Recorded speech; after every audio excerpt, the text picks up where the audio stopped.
Welcome to Dark Conduit, where shadows whisper and the unseen is brought into the eerie light of your screen. Here, we delve into the depths of horror and suspense, narrating tales that will chill your spine and haunt your dreams. Thank you for venturing into the darkness with us. Welcome to the nightmare. We're thrilled to have you.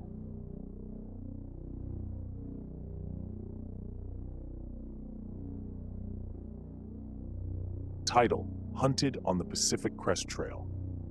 This story ended up being much longer than I had originally anticipated, and I apologize for the long read. I will say that in all the years I've told this story, people usually respond, "That's the craziest thing I've ever heard." So, I hope you take the time to enjoy it. This story occurred in the summer of 2008. I grew up in Oregon and was acquainted with the outdoors at an early age. My favorite hobby came to be hiking, particularly in areas that are either very dangerous or isolated. The health benefits of hiking were secondary to the thrills of walking the edges of exposed cliffs, being in cougar and bear territory, and knowing that I was far from help. Into the Wild was released in the fall of 2007, and I immediately fell in love. Being a high school senior, I could barely go another week living in my parents' house. The movie spoke to my sense of adventure and inspired me to hike the California portion of the Pacific Crest Trail upon graduation. I made it from the Mexico border to Northern California without much incident. I saw rattlesnakes and black bears, experienced dehydration, but nothing happened that made me fear for my life. Somewhere in the Lassen National Forest in northeastern California, I walked around a bend in the trail, only to be startled by two people sitting on a rock, dressed in nearly all white. Their faces were dirty, their appearance disheveled, and the man had a long, unkempt beard. Both seemed to be in their 40s. They looked like the couple who kidnapped Elizabeth Smart. What struck me as odd about the encounter was encountering anybody at all. I frequently went days without seeing a single human being. Their white clothes could be explained away by the need to escape the California summer sun. Their scruffy appearance could be explained away by the fact that most thru-hikers abandon personal hygiene on the trail. After I said hello, they said nothing and simply watched me as I passed. Even that I didn't find odd. I chalked it up to them being foreign and not knowing what to say. I camped a few hundred yards off the trail that night, as I always did. Following bare precautions, I hung the leftover food I had cooked that night from a tree approximately 5 feet off the ground. Packing up camp in the morning, I noticed the food wasn't there. I immediately thought a bear had entered my campsite, and so I began to look for paw prints. I didn't find paw prints, but I did find boot prints circling the campsite, 2 pairs of them. One of those prints led right up the rope from which the food was hanging. I thought of the couple I had passed earlier, and everything clicked. I quickly packed up and left. My mind was racing the entire day, but I figured the couple was simply hungry. If they had nefarious intentions, they would have come for more than the food. Several days passed, and my mind was at ease again. I had begun to circle my campsite with sticks to wake me in the event of an intruder, animal or otherwise. I awoke in my tent one night to the sound of those sticks crunching. I grabbed my hunting knife. I tried to relax by telling myself that in the middle of nowhere, the source of that noise is much more likely an animal than a person. Then I heard frantic whispering. It was impossible to tell which direction the voices were coming from. Being in the dark, surrounded by trees, 100 miles from the nearest city plays tricks on your senses. I debated yelling out claiming to have a gun, but instead decided to be silent and retain the benefit of surprise. I heard footsteps circling my tent and was ready to slash at whatever opened it. But just like that, it was over. No more footsteps, no more whispering. I lay frozen awake in my tent until sunrise and opened my tent to find nobody there. The only evidence something had actually happened were the boot prints, the same as before. Several more days passed, and I was now in Shasta National Forest, probably 50 to 75 miles from where I first encountered the couple. The trail became more or less a goat trail. Being on the side of a mountain and above the tree line, I could see the trail winding for miles in front of and behind me. I stopped for water in the rare shade and noticed 2 hikers miles behind me. All I could see were two white dots moving along the mountainside. I immediately said out loud, "Fuck this. This trip is over." I pulled out my map and looked for the nearest town, which appeared to be Castella, located off I-5. The only problem was that it was 25 miles away. I hiked well into the night, trying to gain as much ground as possible. I kept losing the trail and decided to set up camp, this time far off the trail and into the forest. I got in my tent and tried to sleep, but every little noise kept me awake. After a few hours in my tent, I heard the telltale signs of another bad night. The footsteps, the whispering, the sticks breaking. Sound travels far in the absence of other sound. I knew they were close, but wasn't sure how close. All I could think was, this is fucked up. This is so fucked up. God damn it. Finally, a flashlight hits my tent, lights up the entire thing, and goes dark. I unzipped my tent and climbed out carrying my knife, yelling nonsense into the dark. It was sort of like that cliché scene in movies where people in the wilderness hear sticks breaking around them, and the camera pans around the trees because the people have no idea which direction the sound is coming from. Then I heard footsteps running towards the tent and barely made out a figure moving in my peripheral vision. I turned and ran deep into the forest. I tripped several times and ran into several trees. After running for approximately 5 minutes, I tripped, rolled, and came to rest next to a downed tree. I got under the tree trunk and laid still. I saw the flashlight moving around in the distance. I laid under that tree for hours. I was certain they were gone, but I didn't move. Eventually, birds started chirping and I knew sunrise would come soon.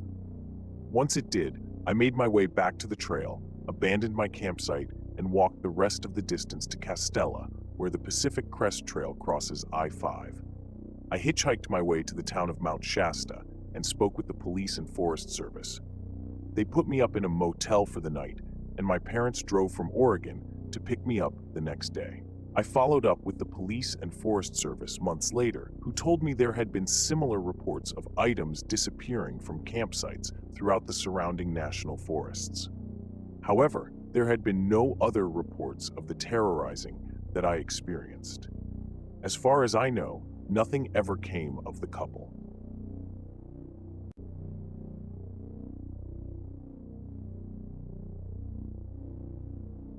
No good deed goes unpunished. I've been reading through Ars Let's Not Meet and decided to share one of my own stories.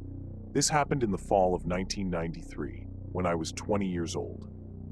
In the interest of context, this was before I started college, and I was working in the material prep department of a plastics factory on the night shift.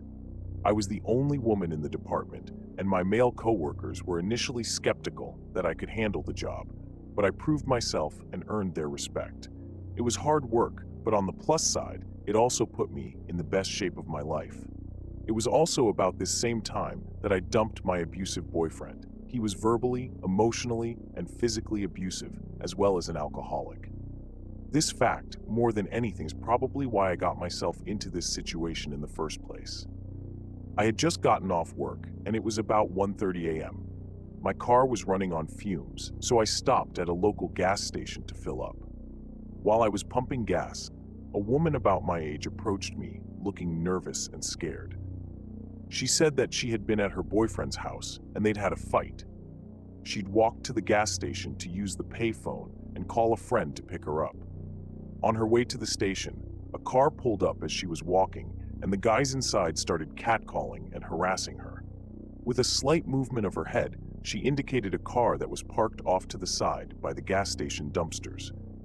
I saw a large light green car, like a Caddy or a Lincoln, with at least 2 or 3 shadowy figures inside.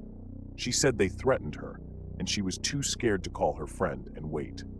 The woman was neat, well-dressed, and didn't seem high or drunk or anything like that. She just seemed really nervous and freaked out, so I didn't even hesitate. I finished pumping my gas and told her to hop in the car, that I'd take her home. At that time on a weeknight, there was little traffic, so I booked it right out of the gas station and asked her where she lived.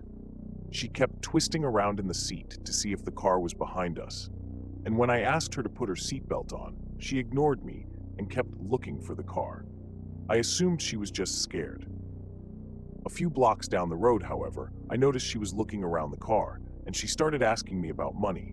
Where's your purse? Where's your bag? I need money. You need to give me some money. My stomach sank. I have this woman in my car, and now she's gonna rob me.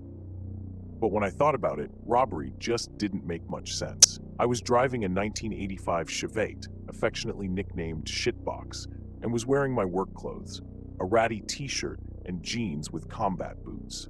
I did not look like a person with a lot of cash, primarily because I wasn't a person with a lot of cash. She twisted around in the seat again and started yelling, "There they are! There they are!" She didn't sound scared anymore.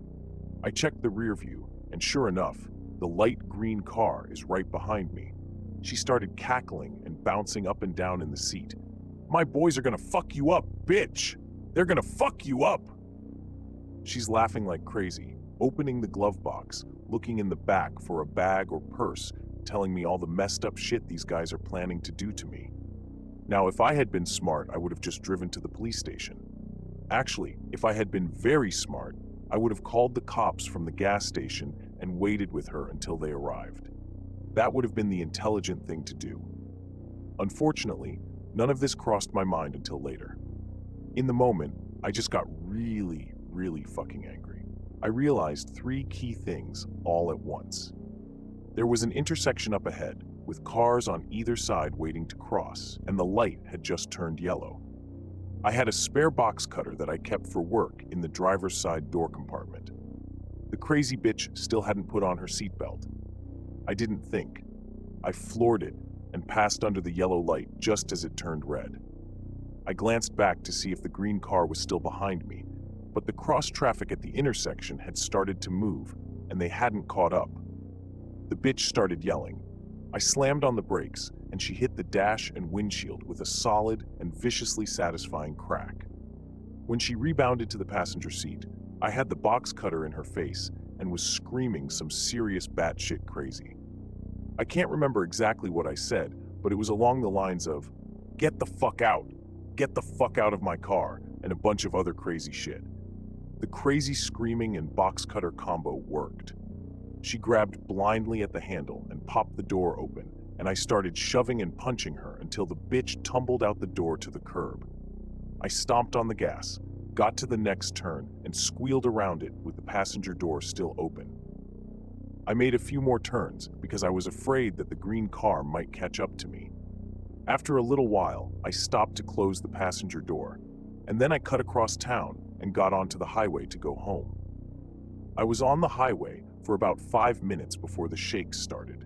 I pulled off to the shoulder to calm down and get my shit together, and then I drove home. I told my older sister, I was living with her temporarily after the breakup with my ex, everything that happened. She wrapped me in a tight bear hug while simultaneously yelling about how stupid I was for not going to the police. I've never been so glad to be yelled at in my life.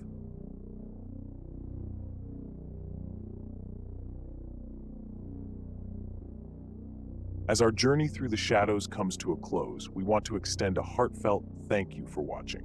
Your presence illuminates the darkest corners of our tales, and it's you, our brave viewers, who make Dark Conduit truly alive. Remember, if tonight's tale has left a whisper in your ear or a shadow in your heart, support us by hitting that like button and sharing your thoughts in the comments. Every like, comment, and share helps us keep the lanterns burning and the stories flowing. And if you haven't yet, consider subscribing to become a permanent traveler in our eerie adventures. Until next time, keep the lights dim and your curiosity alight. Thank you, and good night from Dark Conduit.